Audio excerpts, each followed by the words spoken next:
presentaré como un sacrificio vivo, santo y agradable a ti. Transforma hoy mi corazón para ver tu voluntad agradable y perfecta. Muéstrame tu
Redentor y Rey, te adoramos.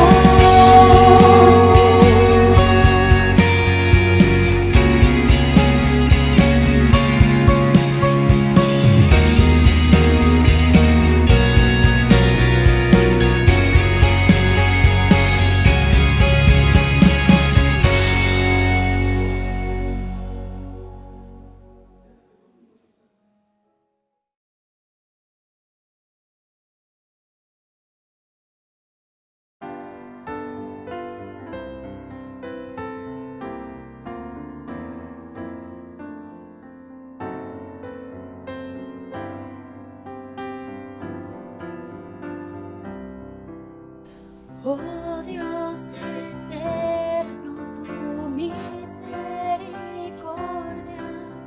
ni una sombra de duda tendrá. Tu compasión y bondad nunca fallan, y por los siglos el mismo serás. Oh, tu fidelidad, oh, tu fidelidad, cada momento la veo en mí. Nada me falta, pues todo provees. Grande Señor es tu fidelidad. La noche oscura, el sol y la luna, las estaciones del año también, unen su canto cual fieles criaturas, porque eres bueno, por siempre eres fiel. Oh, tu fidelidad, oh, tu fidelidad, cada momento la veo en mí. Nada me falta, pues todo provees. Grande Señor es tu fidelidad. Tú me perdonas, me impartes el gozo, tierno me guías por sendas de paz. Eres mi fuerza, mi fe, mi reposo, y por los siglos mi Padre serás. Oh, tu fidelidad, oh, tu fidelidad, cada momento la veo en mí. Nada me falta, pues todo provees. Grande Señor es tu fidelidad.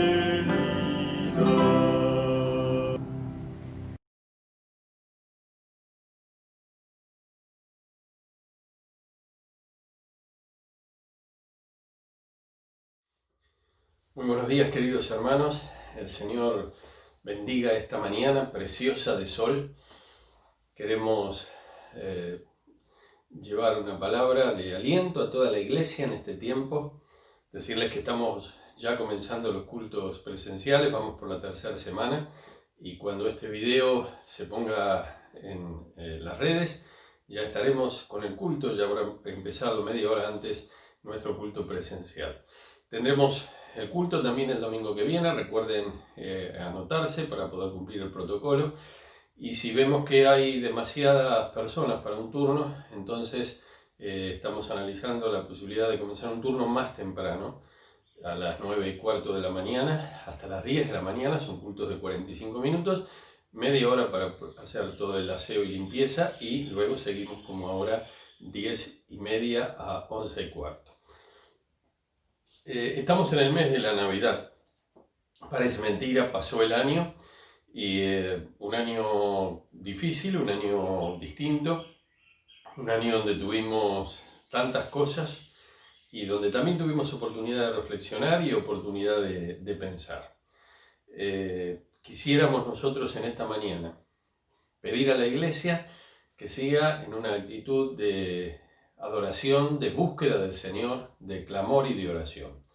Y muy especialmente les ruego para que ustedes oren al Señor por hermanos que están atravesando procesos de tratamientos, de enfermedad, muy especialmente a la hermana Olga Zaposnik, al hermano Fabián Segovia, y también nos acordamos de Mario, nos acordamos de Beatriz, nos acordamos de Marta, nos acordamos de tantos otros hermanos que están con tratamientos, con situaciones médicas, para que el Señor los guíe.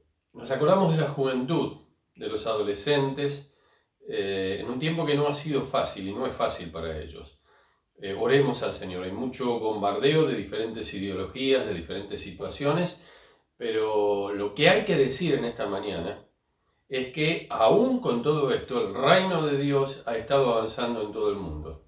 Se ha estado convirtiendo gente. El poder transformador del Evangelio de Jesucristo siguió y sigue trabajando en el corazón de las personas. Sigue restituyendo, sigue transformando, sigue produciendo un efecto santificador, un efecto, para volver a usar esa palabra, que cambia, que transforma a las personas realmente de raíz, desde adentro hacia afuera. Condición sine qua non para que nuestras sociedades, nuestros países sean cambiados. No van a cambiar con las políticas. Ya está demostrado. Tengo varios años. Está demostrado. Cambian las políticas de derecha a izquierda, izquierda a derecha, pasando por el centro. Un país cambia cuando las personas cambian. No solamente cuando sus líderes cambian, sino también cuando el pueblo cambia, cuando cada hogar, cada hombre, cada mujer, cada madre, cada padre, cada esposo, cada esposa, cada hijo, cada abuelo, cada abuela, cada uno de los roles que nos tocan vivir, están llevados a cabo por personas que han sido tocadas y transformadas por el poder de Jesucristo. ¿Cómo estás siguiendo a Jesucristo? ¿Cómo estás siguiendo a Jesucristo? ¿Cómo es tu vida como discípulo de Jesucristo? Quisiéramos seguir pensando en este tiempo y entrando también en el tiempo de la Navidad. Les pido que abran la palabra de Dios en el Evangelio de Lucas, capítulo 1. Y vamos a leer allí desde el versículo 1 hasta el versículo 25. Dice así la palabra de Dios. Lucas capítulo 1, versículo 1 en adelante. Muchas personas han intentado escribir un relato de los hechos que se han cumplido entre nosotros. Se valieron de los informes que circulaban entre nosotros dados por testigos oculares, los primeros discípulos. Después de investigar todo con esmero desde el principio, yo también decidí escribir un relato fiel para ti, muy honorable Teófilo, para que puedas estar seguro de la veracidad de todo lo que te han enseñado. Estoy leyendo en la Nueva Traducción Viviente. Versículo 5. Cuando Herodes era rey de Judea, hubo un sacerdote judío llamado Zacarías. Era miembro del grupo sacerdotal de Abías, y su esposa Elisabet también pertenecía a la familia sacerdotal de Aarón.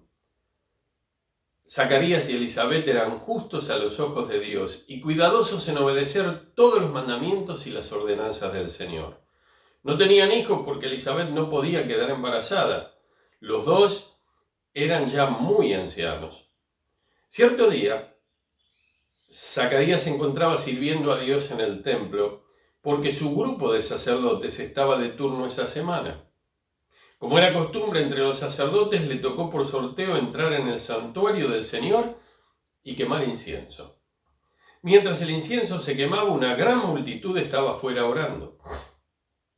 Y mientras Zacarías estaba en el santuario, se le apareció un ángel del Señor de pie a la derecha del altar del incienso.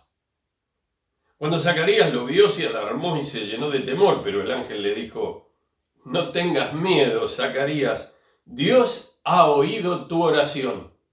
Dios ha oído tu oración. Tu esposa Elizabeth te dará un hijo y lo llamarás Juan.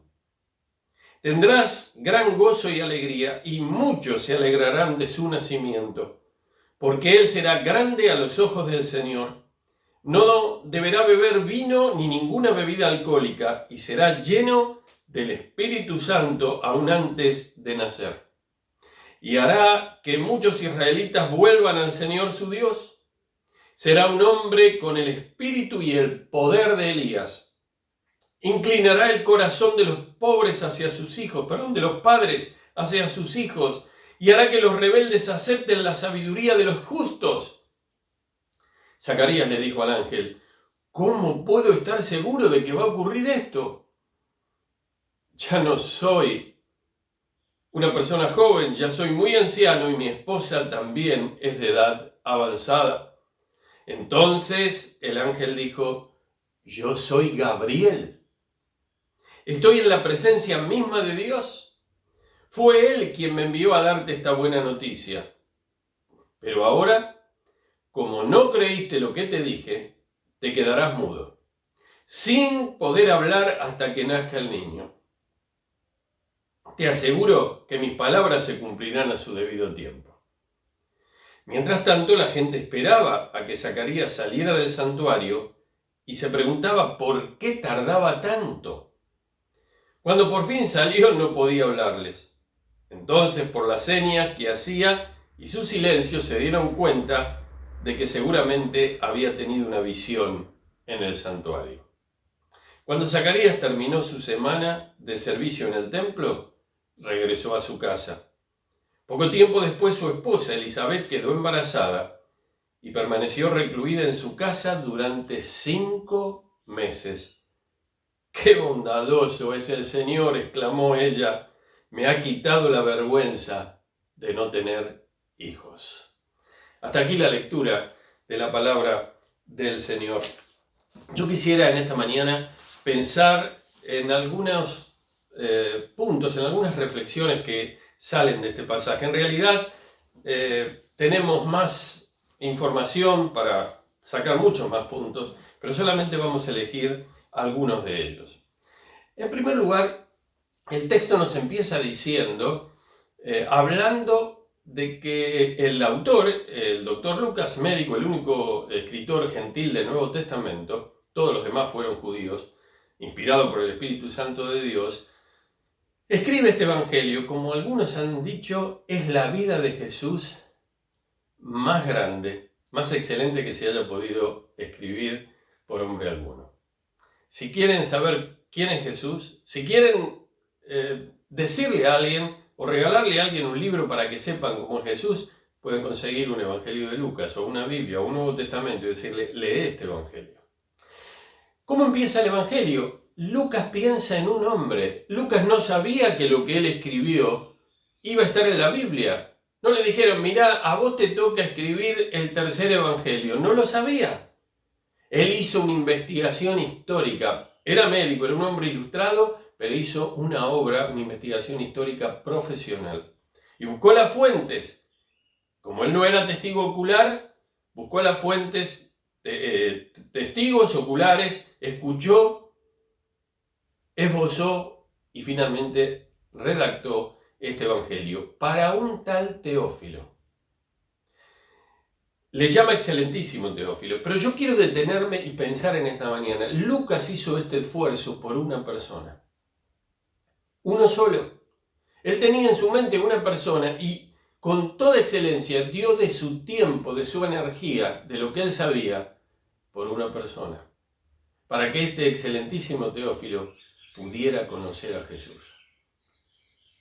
Y yo quiero decirte, hermano y hermana, en esta mañana, ayer tuve oportunidad de hablar de este texto a mis consiervos de aquí de la capital. Y les decía a ellos como pastores que nosotros, la mayoría de nosotros, somos gente del pelotón, somos gente común. Nuestros nombres como pastores no iban a salir en la tapa de ningún diario. Gente que durante años muchos de nosotros servimos al Señor con cosas comunes, preparando los sermones semana tras semana, atendiendo personas, teniendo entrevistas, aconsejando hermanos, orando por la iglesia, orando por los hermanos. Pero también te digo en esta mañana que esta palabra es para vos. Cuando vos, que sos una persona fiel al Señor, hacés mes a mes, año tras año, no una rutina, porque no es algo, uno lo hace con el corazón cuando ama al Señor y ama su obra. Cuando estás ocupado de discipular a un hermano, a una hermana, y te ocupas y das de tu tiempo. En primer lugar, este texto nos dice que tenemos que hacer lo mejor que podemos para esa persona, como si fuera el único servicio que vamos a hacer al Señor en este mundo. Porque Lucas lo hizo así. Él no sabía que a través de esa persona Dios iba a usar su evangelio, iba a usar todo lo que Él hizo para bendecir a tantos, entre ellos a vos y a mí, que tenemos este evangelio. En segundo lugar, avanzamos y en el versículo 5 encontramos a otro personaje. Lucas es muy cuidadoso de situar el evangelio, de situar la vida de Jesús y los acontecimientos, fecharlos y compararlos con la cronología imperial, ya sea a nivel general, a nivel del emperador en Roma, como a nivel también de gobernantes de provincias o aún también de la misma región de Judea. Y justamente aquí cita a Herodes. Nosotros leímos en el versículo 5, cuando Herodes era rey de Judea, hubo un sacerdote que se llamaba Zacarías. Es decir, coloca la vida de Zacarías fechada en el tiempo. ¿Y quién era Herodes? Este Herodes era Herodes el Grande. Era un hombre realmente malo. Cuando yo les enseñaba las historias de la Biblia a mis hijos, especialmente a mis hijas cuando eran más chicas, a Melanie y a Camila, siempre le ponía un adjetivo que lo calificaba a Herodes adelante y les decía para que ellas se acordaran, la rata de Herodes. La rata de Herodes. Herodes no era judío, estaba usurpando el trono. Él era idumeo. Él tenía arreglos, en un rey vasallo con el emperador romano y por eso él estaba en el trono. No les caía muy en simpatía a los judíos, pero él se desvivía por hacer cosas para congraciarse con ellos. Lo cierto es que era un hombre malo y a pesar de que era un hombre malo, a pesar de que era un hombre que tenía poder, a pesar de que era un hombre que podía frenar las ruedas del reino de Dios y los engranajes del reino de Dios desde el punto de vista humano y del poder político, y por ende del poder militar también, sin embargo, no pudo hacerlo. Lucas escribió para una sola persona y había otra sola persona que era Herodes que podía frenar los propósitos de Dios, pero aún así Dios obró, Dios trabajó, Dios hizo su obra conforme Él la tenía diseñada. Quiero que pensemos en esta mañana, porque me trae esto a colación, aún hay palabra de esto en el Evangelio de Juan. El diablo no conoce lo que va a pasar en el futuro, pero Dios sí. Por eso lo que Dios promete de principio al fin, como dice Eclesiastés capítulo 3, desde el versículo 22 en adelante, desde el versículo 10 en adelante, 10, 11, 12, por allí, que Dios conoce todo lo que sucede, Dios conoce la película completa de la historia, desde el principio hasta el final. Dios sabe lo que va a suceder y cuando Dios promete algo, es decir, hay promesas en la palabra de Dios, esas promesas es como si fueran una realidad, porque para Dios el tiempo no existe, Él no está limitado al giro de los planetas, Él no está limitado a nuestros relojes. Nosotros tenemos tiempo, tenemos día, tenemos noche desde la creación. Dios creó esto, pero Él era antes de esto. Él es desde la eternidad hasta la eternidad. Por lo tanto, lo que para nosotros todavía es futuro, para Dios, aunque a nosotros nos cueste mucho entenderlo, ya fue. Lo que Él dice, lo que su palabra ha emitido y ha sido dicha, eso se va a cumplir. Por eso sabemos que el Señor vendrá en gloria, porque Él lo prometió, y así como prometió que vendría el Mesías y vino, Así como prometió que el Espíritu Santo vendría y vino el día del Pentecostés, de la misma manera el Señor vendrá a cerrar la historia en gloria. Entonces, Él conoce el futuro. Y a pesar de que estaba Herodes, sus propósitos iban a cumplir. Y yo traigo esto a nuestros días. Hoy la iglesia del Señor sufre persecución física en muchos lugares del mundo. Sufre persecución ideológica. Fíjense lo que está pasando en Occidente, lo que está pasando en América Latina. Europa alejada del Señor, hay que reevangelizar la Europa. Fíjense cómo está hoy el mundo. Sin embargo, quiero decirles algo. La victoria del Señor está asegurada. Finalmente el Evangelio va a llegar a todos los pueblos de la tierra. No podrán detener esto. Podrán matarme a mí o podrán matarte a vos. Podrán encarcelarme a mí o podrán encarcelarte a vos. Pero no podrán frenar el avance del Evangelio del reino de Dios. ¿Por qué? Porque el Señor ya dijo cómo la historia iba a terminar. Así que uno solo puede oponérsenos, o tal vez más. Pueden hacernos la vida imposible, pero no nos hagamos problemas. El Señor lo prometió. Pero ojo, ¿por qué el diablo te asusta y te dice, si haces esto, te va a pasar esto otro? O si haces esto otro que desagrada a Dios, tranquilo porque no va a pasar nada. Con que Dios os ha dicho que no coman del árbol, del bien y del mal. Dios dijo eso, como quieren decir, no, andá y comé que no pasa nada. Tampoco es cuestión de tomarse la Biblia al pie de la letra. Eso es lo que susurra el diablo, pero es un perverso. La misma Biblia, el mismo Evangelio de Juan dice que es padre de la mentira. Padre de la mentira. Así que Herodes representa a los que se oponen a la iglesia, a los que se oponen al avance del proyecto y del plan de Dios, pero no lo pueden conseguir. En tercer lugar, vimos que hay siempre hay un día donde las cosas en la vida de un creyente pueden cambiar. ¿Qué sucedió aquí? Había turnos. Los sacerdotes eran todos descendientes de Aarón, el hermano de Moisés. Aarón tuvo 4 hijos, pero murieron 2 antes de que Aarón muriera y quedaron otros 2. De esos 2, todos sus descendientes fueron sacerdotes.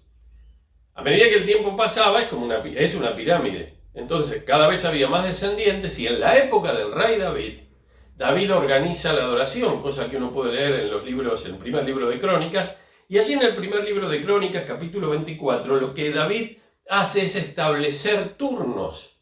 Estableció 24 turnos. Como los descendientes de uno de los hijos de Aarón eran más que los del otro, entonces hicieron 16 de esos turnos para que tenía más descendientes y 8 para el otro. Y se turnaban 2 veces al año, entonces 24 semanas, ¿no? Los turnos tenían 1 semana cada uno. Cada clase, la Reina Valera dice de la clase de Abías, cada orden sacerdotal y cada clase tenía 1 semana por 24, pero como eran 2 semanas al año, venían otros 24 turnos, son 48 semanas. Pero no faltan para las 52 semanas. Lo que pasa es que las 3 grandes fiestas, la fiesta de la Pascua, la fiesta de los tabernáculos, la fiesta del Pentecostés, requerían el servicio de todos los sacerdotes. Y allí tenemos el año completo. Ahora resulta que cuando ellos van a la cautividad, el pueblo de Dios finalmente se divide el reino, y en el reino del sur queda justamente dentro del territorio está Jerusalén, que pertenecía a la tribu de Benjamín, que era una tribu pequeña y valerosa junto con la gran tribu de Judá, que era la tribu más grande de Israel. Ellos quedaron en el reino del sur y había sacerdotes diseminados en todo el pueblo de Dios. Sin embargo, cuando el reino se divide, la mayoría de los sacerdotes fieles al Señor vinieron todos a Jerusalén porque tenían que oficiar en el templo. Y las 10 tribus del reino del norte quedaron desprovistas de la mayoría de estos hombres de Dios. Ahora, pasan los siglos, pasan los años, son llevados cautivos a Babilonia. ¿Cuándo vienen a Babilonia? El libro de Esdras, capítulo 2, versículo, si no me falla la memoria, 36 al 38, 34 al 36, nos van a decir, van haciendo la descripción de todos los que volvieron a la tierra prometida, a la restauración, pero menciona solamente 4 de estas clases sacerdotales. De 24 quedaron 4.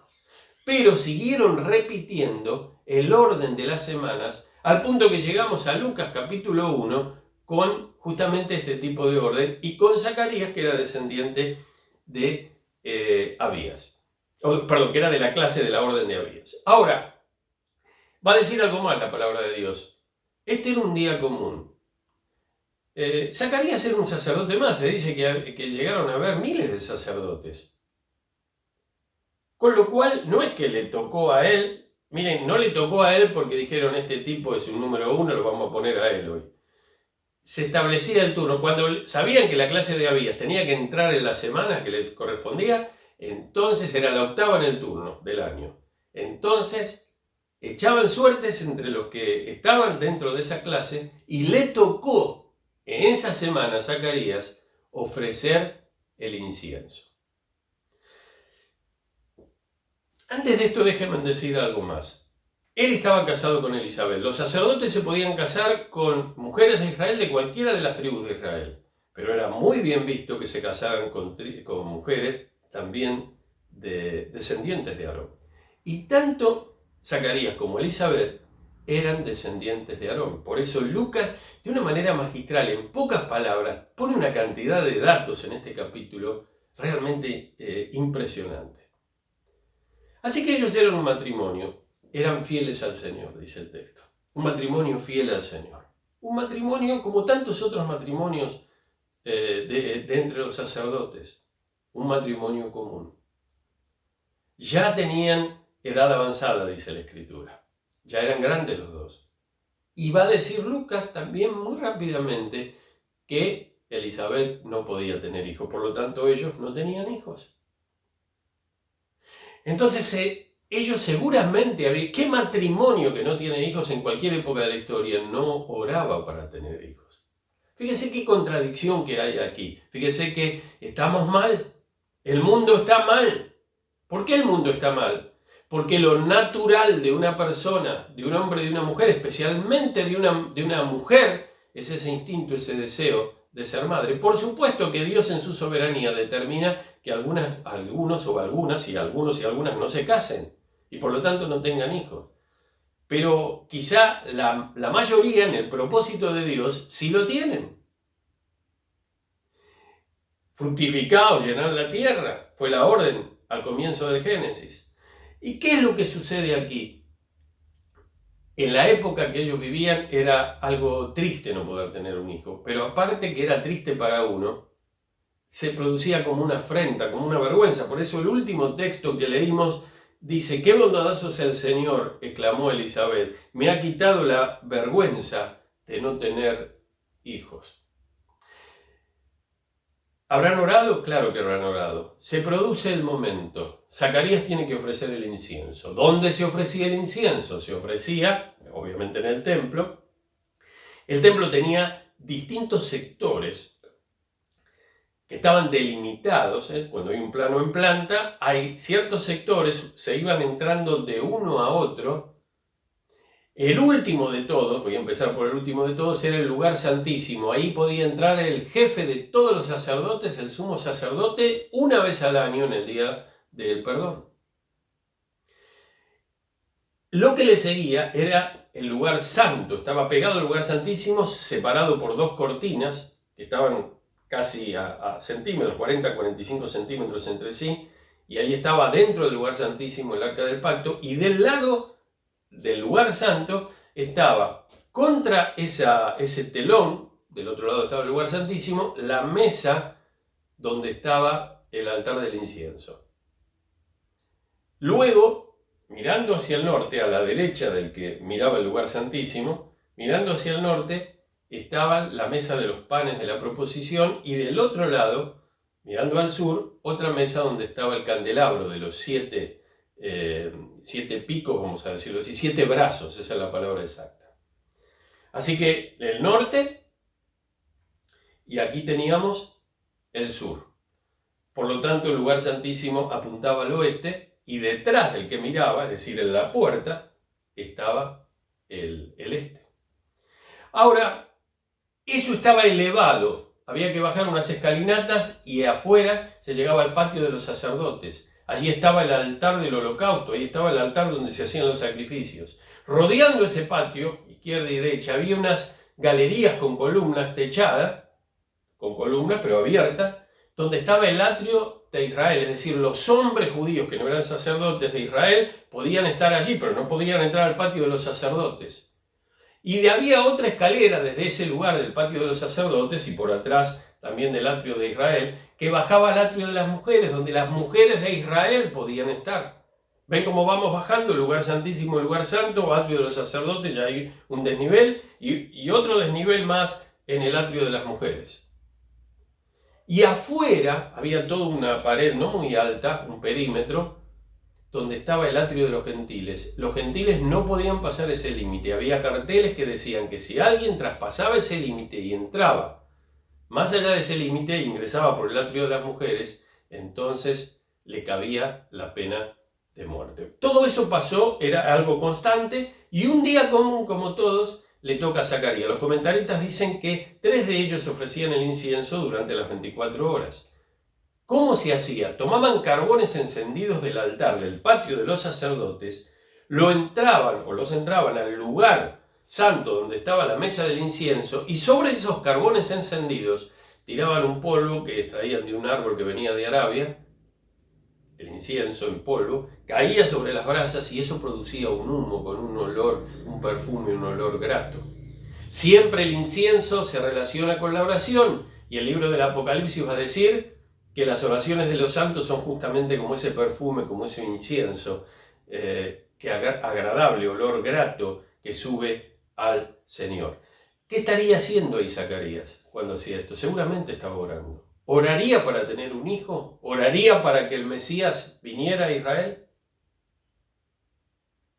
Lo cierto es que en ese momento se le presenta el ángel.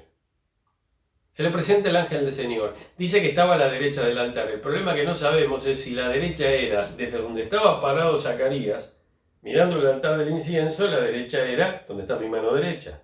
Pero si lo estamos mirando desde el lado del lugar santísimo, es decir, del otro lado de la mesa del incienso, entonces la derecha está al otro lado. Pero no interesa mucho, porque acá lo que interesa es lo que el ángel le dijo. Apareció un ángel del Señor, el ángel Gabriel, y le da una palabra. Él se atemoriza y dice, no temas, y enseguida le da el mensaje, porque él había sido enviado por Dios para darle este mensaje. No temas. ¿Por qué no tenía que temer? Tu oración ha sido contestada. ¿Ustedes piensan que Zacarías había hecho una sola oración en su vida? Pero Zacarías sabía bien a qué se refería. Y él le agrega, tu oración ha sido contestada. Tu esposa va a darte un hijo, pero si mi esposa ya es anciana, ya dejó de menstruar, no puede tener hijos. Tu esposa va a tener un hijo. Fíjense, fue escrito para un solo hombre este evangelio. Un solo hombre hacía la vida imposible al pueblo de Dios. Y un día, un solo día, en un instante, las cosas, los pesares, las angustias de nuestra vida cambian. Yo le decía a mis consiervos ayer, ¿cuántas veces nosotros tenemos una oración? A veces los pastores tenemos cosas en nuestros corazones relacionados con la obra de Dios. Cosas por las cuales oramos durante décadas. Los que tienen la edad que yo tengo, podemos decir durante décadas. Señor. Cosas que ya no oramos, que hemos orado y el Señor aparentemente nos dijo que no. Y entonces nosotros nos detenemos, pero esas oraciones subieron como olor fragante. Están en la presencia de Dios. Yo puedo olvidarme, pero Dios no se olvida. Miren, las oraciones pueden ser contestadas en forma rotundamente instantánea. Y entonces se establece esa respuesta de Dios como un suceso, como un rayo que cae. Instantánea. Pero las oraciones también pueden recibir una respuesta que para nosotros, los que oramos al Señor, sus ovejas, el pueblo de su prado, ovejas de su prado, es un proceso. Y en este caso esto es lo que le pasó a Zacarías. Él y su esposa oraron, se vinieron viejos, pero la oración no había sido contestada. ¿Tenés alguna oración así? ¿Has orado por alguien o por algo en la vida durante décadas y el Señor no te lo contestó? Tal vez este mensaje lo que haga es escarbar en tu corazón, en tu alma en esta mañana, en tu mente, para que pienses. ¿Has orado por un ser querido? Para que venga Jesucristo. Ellos oraban para tener un hijo, para que nazca. Quizás vos oraste y seguís orando para que renazca un hijo tuyo, para que renazca un pariente, para que alguien a quien amás se entregue a Jesucristo. Yo quiero decirte que un día como todos, ¿qué hizo Zacarías? Zacarías era fiel. Fue en su turno. Estaba allí para realizar su servicio y su tarea, como siempre lo había hecho. Esperaron todos y les tocó en suerte. Ojo que tocar en suerte, uno dice echaron suertes y uno piensa en la lotería, no olvídate nada que ver. Porque el judío entendía que al echar suertes, Dios se manifestaba. Por eso cuando eligieron al sucesor de Judas, allí en Hechos capítulo 1 aparece una palabra griega, jairotoneo, que lo que está diciendo es que ellos eligieron al sucesor echando suerte, pero no que echaron suerte, tirar la moneda, el que sale, sale. Ellos entendían que Dios se manifestaba. Y eso tenía una gran ventaja. Le dije a mis consiervos, ¿cuántas veces nosotros somos lastimados en la obra? ¿Por qué? Porque eligen a este hermano y no me eligieron a mí. ¿Por qué seleccionan? A veces la gente es injusta, pero Dios no lo es. Los métodos de Dios son mejores. Así que nadie podía decir que a Zacarías lo habían puesto a dedo. Dios había designado que él estuviera allí. Hermano, seguí siendo fiel al Señor. Orá al Señor y servílo con fidelidad. No, este no era rebelde. Eran justos delante de Dios, no eran rebeldes. Él y su esposa siguieron fieles, no importa si Dios nos contesta la oración. Él es soberano, Él sabe por qué. Nosotros seguimos siendo fieles y seguiremos siendo fieles sirviendo al Señor. Y yo te animo a que así sea. En cuarto lugar, todo es uno. Se escribió para uno que te hace la contra. Un día común puede cambiar nuestra vida, no el día, sino el Señor de ese día. Y una oración contestada. Hubo una oración contestada. Ese día el Señor viene y manda nada más ni nada menos que a Gabriel. Por eso cuando Zacarías le hace esa pregunta, cuando Zacarías dice, me envió el Señor, yo estoy en la presencia. Este no era un ángel, ayer le decía a mi consiervo, este no era un ángel de una estafeta, se decía antes, uno que le mandaban a hacer recados, un cadete, lo tenían por allá por el fondo del cielo y cuando había que hacer algo, le chiflaban, lo llamaban y decían, andá y lleva esto, ¿no? Dice que Gabriel estaba en la misma presencia de Dios. Él estaba allí mirando permanentemente, adorando al Señor. Y el Señor no tuvo que mandar a llamar a Gabriel. Ahí estaba. Le dice, bajá y andá. Presentate a Zacarías ahora y decirle que ya es el tiempo. Ahora su oración será contestada. ¿Te anima este mensaje en esta mañana? ¿Te anima? ¿Te anima? Una oración contestada. Y Dios se lo hace saber. Y Dios le da esa seguridad. Pero aparece el quinto punto y la última reflexión de esta mañana. Y es que también un creyente común como Zacarías, quizá no era tan común comparado con otros en Israel, porque era sacerdote, pero comparado con todo el conjunto de los sacerdotes era uno más. Un hombre justo, un hombre piadoso, un hombre obediente, un hombre constante. Aún así, él dudó, porque a vos y a mí, al igual que a Zacarías, nos pasa lo mismo. Sabemos que tenemos que pedirle al Señor las cosas imposibles, sabemos que necesitamos su obrar sobrenatural sobre ciertos temas.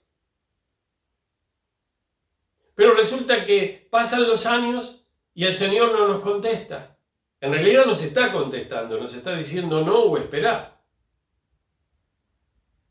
Pero cuando viene la respuesta del Señor, cuando Él trabaja en nuestros corazones, cuando Él se comunica por su Espíritu en nosotros y nos da esa certeza de que la oración empieza a ser contestada. Fíjense que el bebé no lo tuvo en brazos. Zacarías no salió del altar del incienso con un bebé en brazos, pero sabía que esto iba a pasar. Dios no iba a vulnerar las cuestiones naturales de la biología. Lo que él estaba haciendo es anticipándole. Le estaba dando una promesa, una profecía, si ustedes quieren, de que finalmente él iba a tener un hijo. Pero eso venía a colación de la oración que él había hecho. Fíjense hasta dónde puede llegar la oración.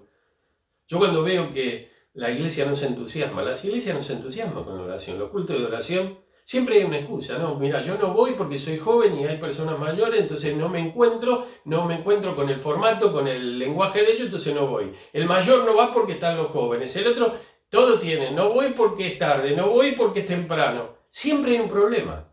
Siempre hay un problema. Otro que no quiere que la cámara lo agarre. ¿Cómo? Cuando vas al médico te tenés que bañar, ¿no es cierto? Cuando la salud te falla, y sí que tenés que ir, te guste o no te guste. ¿Cuántas cosas que tenemos que meditar y que tenemos que pensar? Porque hay pensamientos que nosotros tenemos que no son de la Biblia, que son cosas que nosotros en nuestras locuras nos armamos y después queremos que la Biblia nos respalde en nuestros pensamientos. No es así. Y hay otro que dice, usted tiene razón, pastor, la verdad que tiene razón, pero eso no sirve tampoco.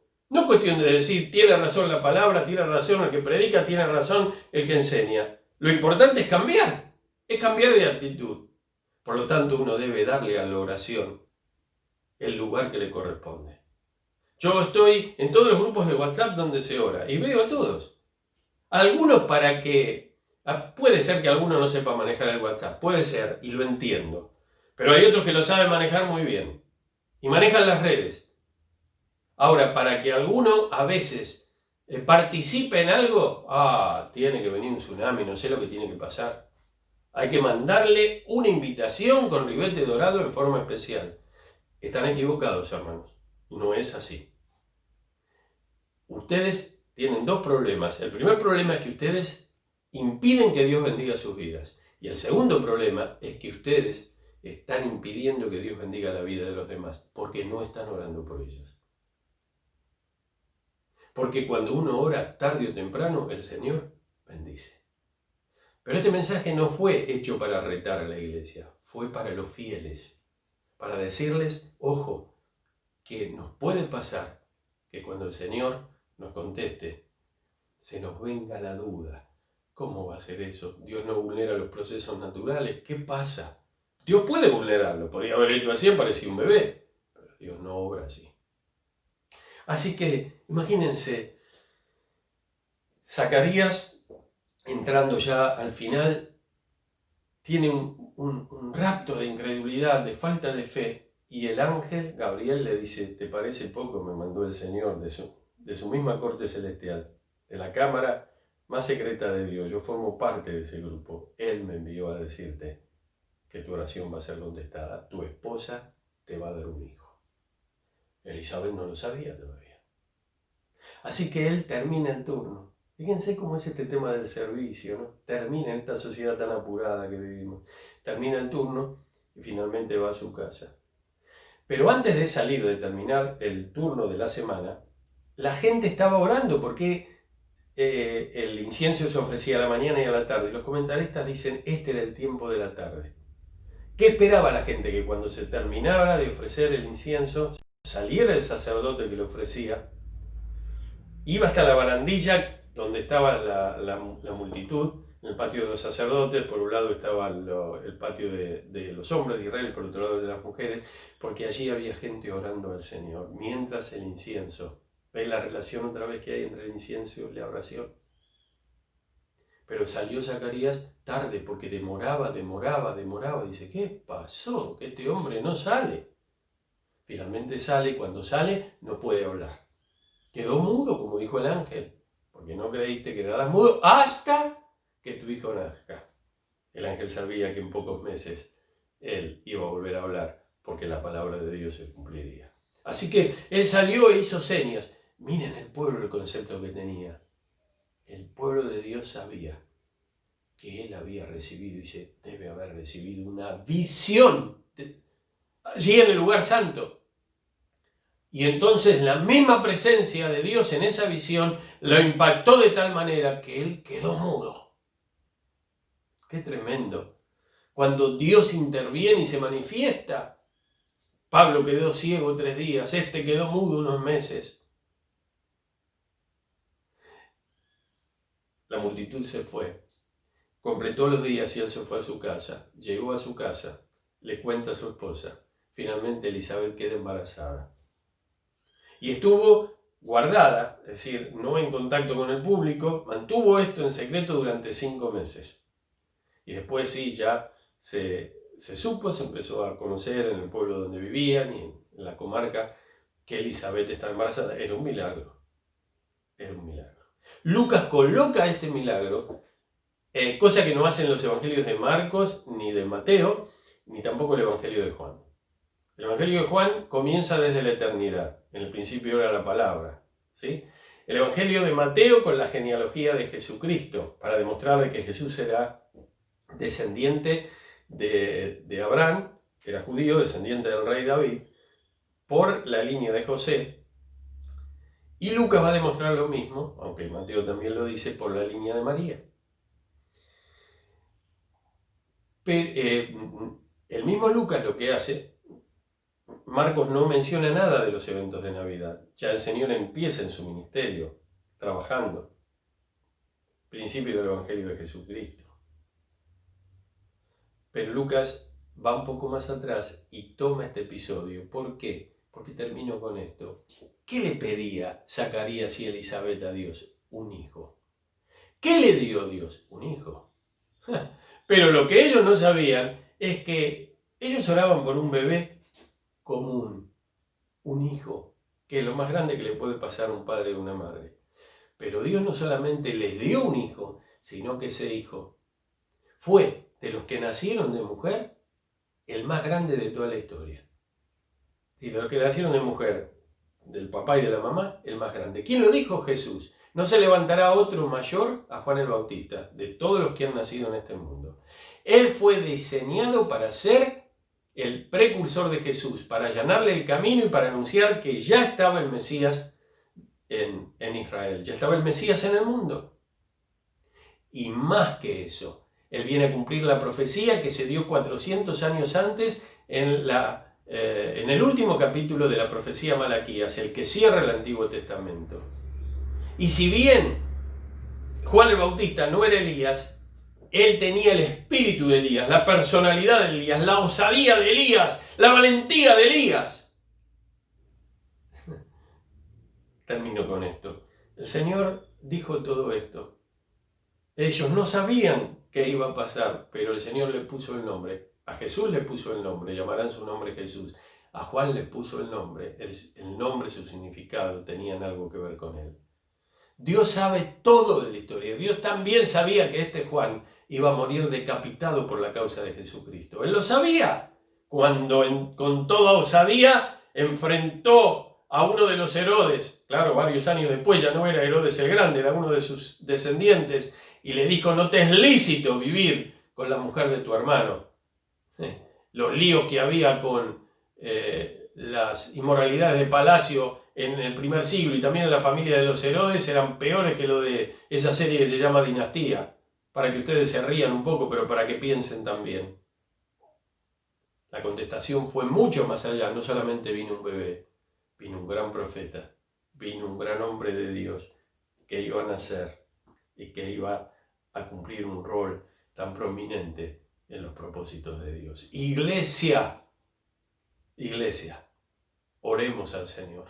Confiemos en el Señor. Aún retomemos oraciones que hemos dejado atrás, que a veces no están en relación a nuestra persona. Puede que estén en relación a otras personas o a la obra general de Dios.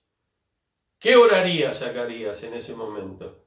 Algunos comentaristas dicen, él estaba orando para que el Mesías viniera. Tal vez en ese momento no estaba orando por su hijo. Ya había pasado mucho tiempo. Démosle a la oración a ese recurso que el Señor nos ha regalado, en este tiempo de la Navidad, el lugar que le corresponde. El Señor trabajó con Zacarías y su esposa, con su oración, contestó esa oración, como dice el apóstol Pablo, más abundantemente de lo que ellos podían esperar. Que Dios sostenga tu vida y robustezca tu corazón en estos días. Vamos a celebrar juntos la Cena del Señor. Lo haremos también en nuestro culto presencial, allí en Bogotá 884 en esta mañana, y lo hacemos también en nuestras casas, los que no pueden asistir al culto. Aquí tenemos preparado el pan y el vino en esta mañana. Y vamos a recordar juntos lo que dice la palabra de Dios. Yo quisiera en esta mañana recordarles a ustedes un texto de la Escritura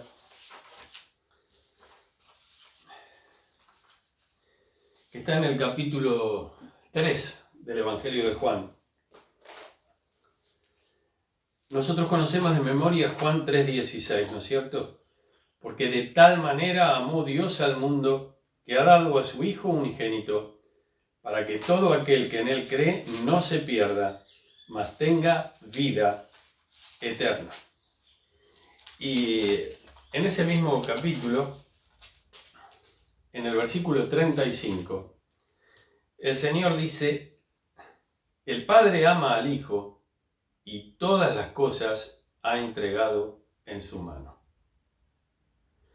En el 3:16 dice que ama tanto al mundo, y nosotros decimos, esta es la Biblia en miniatura, ama tanto al mundo que dio a su Hijo por nosotros. Pero en el 35 dice que ama al Hijo y que le ha entregado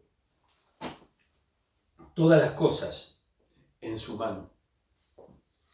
Acabamos de predicar acerca de la oración, también de la fe, de ese momento de falta de fe de Zacarías. Y yo quiero leerles una frase que encontré en una lectura, en un libro, en esta semana. La esperanza nos ayuda a ver lo que aún no es visible. Fe es la certeza de lo que se espera, la convicción de lo que no se ve. Pero la esperanza es la que nos ayuda a ver lo que aún no es visible. Podemos seguir orando aun cuando no veamos respuestas inmediatas, porque podemos ver su gloria como el amanecer sobre las personas, y aún sobre situaciones, aún sobre lugares, sobre personas, sobre regiones, sobre países, sobre ciudades que están cubiertas por el pecado, cubiertas por la noche. Podemos verlas en la esperanza y con los ojos de la esperanza, transformadas por el poder de Jesucristo. Ahora, porque de tal manera amó Dios al mundo, nosotros decimos que, y usamos esto para la evangelización, Dios tiene un plan para tu vida. Pero en realidad, dijo un gran hombre de Dios, Dios tiene un plan para su Hijo, de reunir todas las cosas en Él. Y como Él nos ama tanto, nos ha dado la oportunidad de enrolarnos en ese plan. Dios nos salvó del pecado, pero la Biblia dice, ¿para qué nos salvó? Y Él nos salvó para que honremos al Hijo. Él nos salvó para que adoremos al Hijo, que le demos gracias, como vamos a recordar ahora, por lo que Él hizo en la cruz. Y que nos enrolemos en su servicio como fieles discípulos de Él. Porque el Padre ama al Hijo y nos da a nosotros la oportunidad de unirnos a su propósito, a su plan general, que se va a cumplir. Y la Biblia nos enseña cómo comenzó ese plan y cómo terminará ese plan. No perdamos de vista esto. No seamos creyentes con un ángulo tan chiquito que usamos a Dios como si fuera a veces un amuleto, a veces una mascota. Cuando tenemos necesidad hacemos uso de Él. Y si no seguimos adelante, no, todo lo contrario. Nuestro Dios es el Rey de Reyes y el Señor de Señores. Él amó al mundo, pero Él ama al Hijo. Por eso, esto que vamos a celebrar tiene un valor tan grande. Él ama al Hijo y Él envió a su Hijo amado al mundo a morir por nosotros. Él tiene un plan, Él tiene un propósito de formar un pueblo para sí. Querido hermano, ¿cómo estás en relación a tu servicio con el Señor? Pastor, con esto de la pandemia no puedo salir de casa, no importa que no podés salir de tu casa. Bueno, de hecho algunos salen a hacer algunos mandados, si no, no podés vivir. Lo importante es qué haces en relación a tu servicio al Señor. ¿Cómo estás enrolado en sus propósitos? ¿Cómo estás enrolado en su plan? Dice 1 Corintios capítulo 11, yo recibí del Señor lo que también os he enseñado, que el Señor Jesús la noche que fue entregado tomó pan, y habiendo dado gracias lo partió y dijo, tomad, comed, esto es mi cuerpo que por ustedes es partido, hagan esto en memoria de mí.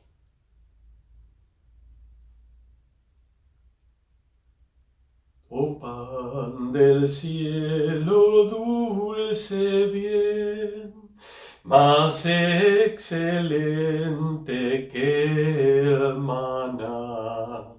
Si el alma busca tu sostén, eternamente vivirá. Si el alma busca tu sostén, eternamente vivirá. Vivirá eternamente, eternamente. Señor, gracias, gracias por este pan, símbolo de tu cuerpo roto y partido en la cruz del Calvario. Gracias porque moriste por mí, Señor. Gracias porque enviaste a tu Hijo unigénito, único en su género, amado por ti, a morir por nosotros, a morir por mí. Te adoramos en esta mañana, en el nombre de Jesús. Amén. Tomen ustedes un trocito del pan. Repártanlo a sus familiares que han sido bautizados. Esto no es un chiste. Los niños miran, ven, participan y adoran al Señor como tantos que todavía no han sido bautizados, pero tienen que bautizarse. Ustedes confiaron en Jesucristo, el poder transformador del Espíritu Santo está en sus vidas, se están cambiando, dejen su vida vieja. Si han resucitado con Cristo y tienen nueva vida, dejen lo que no le agrada al Señor. Hagan lo que le agrada al Señor. Cierren temas que tenían abiertos. Bautícense. Nos quedaron pendientes bautismos y yo espero que pronto podamos hacerlos. Pronto podamos hacerlos.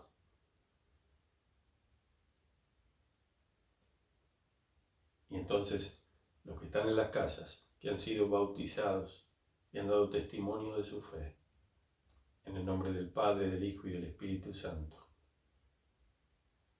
tienen el pan en sus manos y juntos en todas las casas y en todos los hogares, gracias a la tecnología, comemos juntos. Amén.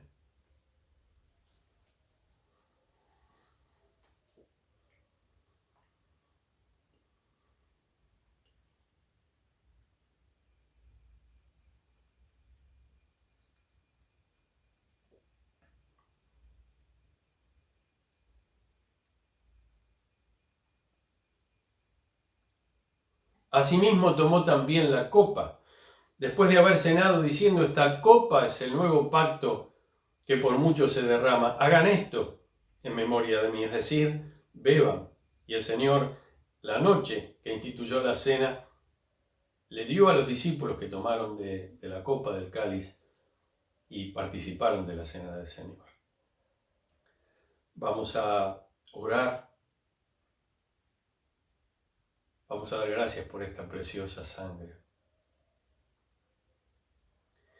Hay un una fuente sin igual de sangre de Emmanuel, en donde lava cada cual las manchas que hay en él, las manchas que hay en él, las manchas que hay en él, en donde lava cada cual las manchas que hay en él. Símbolo del lavado espiritual, esta copa que representa la sangre de Jesucristo, vertida, derramada en la cruz del Calvario para limpiar nuestros pecados. La sangre de Jesucristo, su Hijo, nos limpia de todo pecado. Participemos juntos. Señor, gracias por esta copa. Gracias, Señor, por tu sangre derramada en la cruz. Te adoramos en esta mañana. En el nombre de Jesús. Amén. Amén.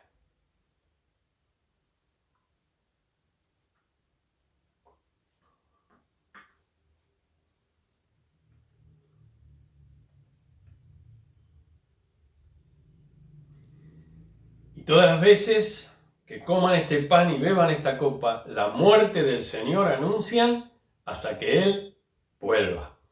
El Señor los bendiga.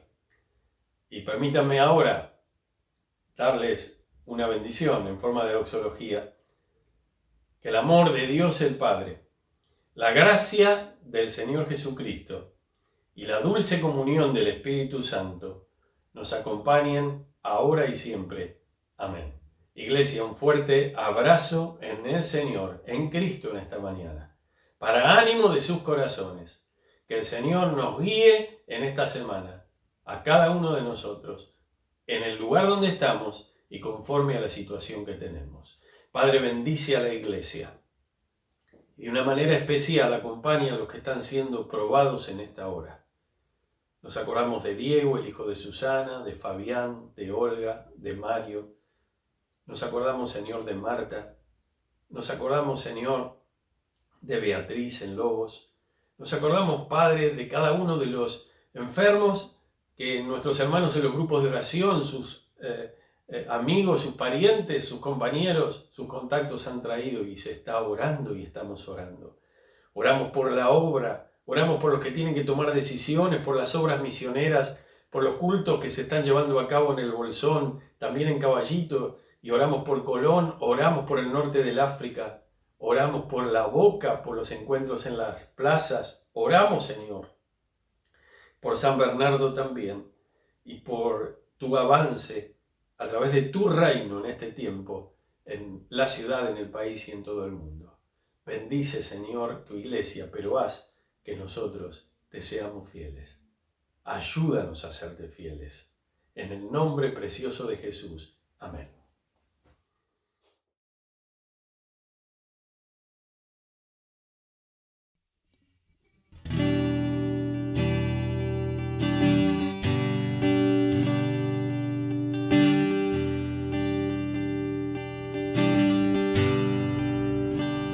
Mi alma estaba rota y herida, pero tu gracia la restauró.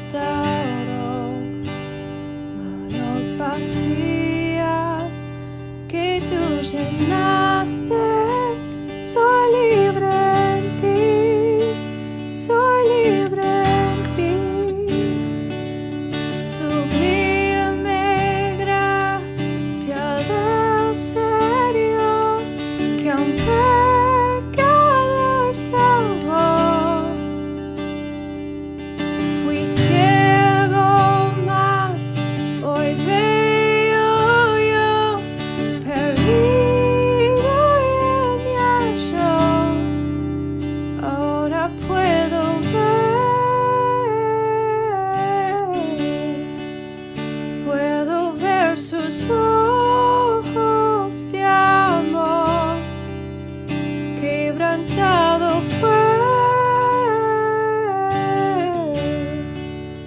para darnos su salvación.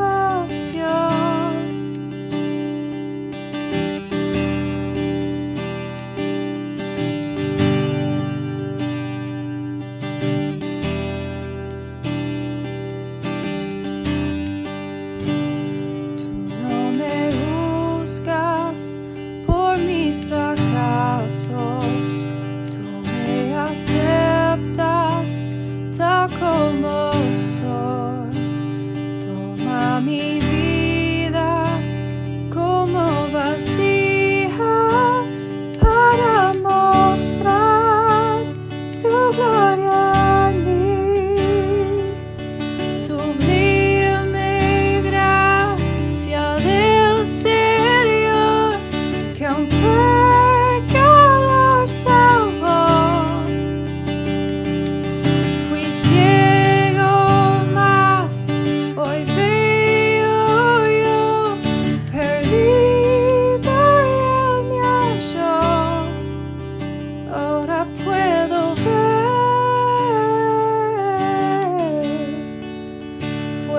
ver sus ojos de amor. Quebrantado fue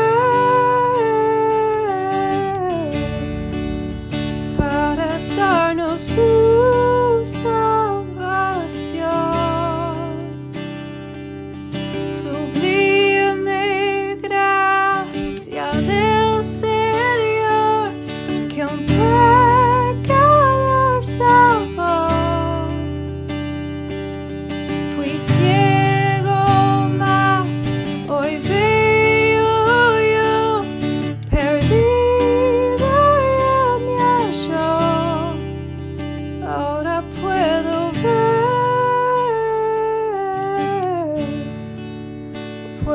ver sus ojos de amor. Quebrantado fue para darnos su salvación.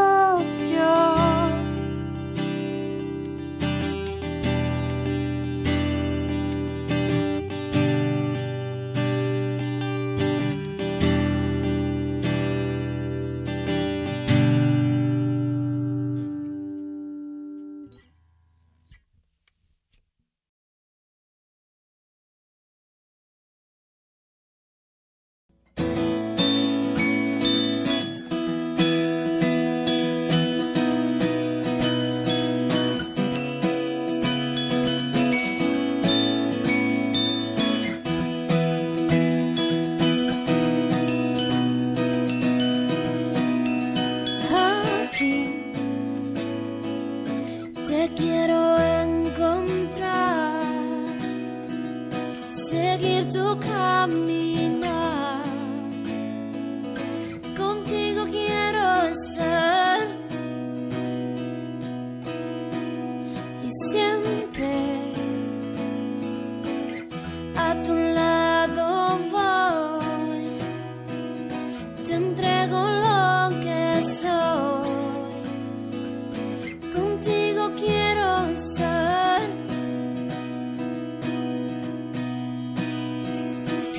Te amo, Dios, te seguiré. Me cautivaste, te quiero conocer y correré hacia tu corazón, tu corazón. Oh, con todo, Dios, te seguiré. Me cautivaste, te quiero conocer y correré hacia tu corazón, tu corazón. Oh, tú tienes mi corazón y a donde vayas voy. Contigo quiero ser. Desde el amanecer hasta el anochecer, Mi deseo es amarte, te quiero conocer. Toma mis sueños, a ti correré.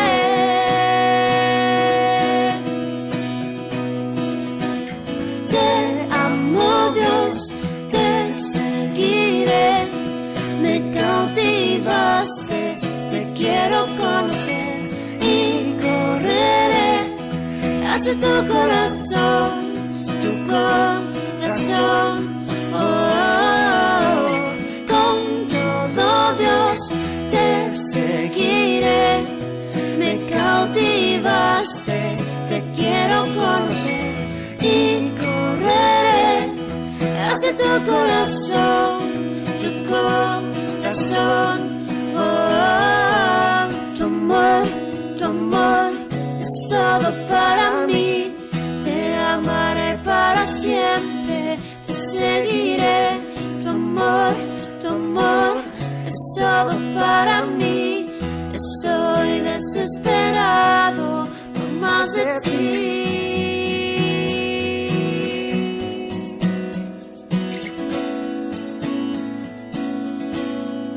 Más de ti.